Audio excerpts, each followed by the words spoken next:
लो जी चढ़दे पंजाब वाले वीरो तुहाडी पेशे खिदमत एक शेर है। अकल आख दी रखनी नजर नीवी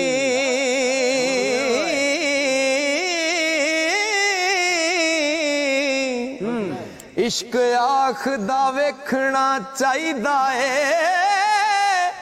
अकल रोक दिए इश्क आखदा है मत्था यार नू टेकना चाहिदा है। अकल आखदी चुगा नू साम के रख अपना आप समेटना चाहिदा है। इश्क आखदा चुगे दा की करना चुगा बाल के सेकना चाहिदा।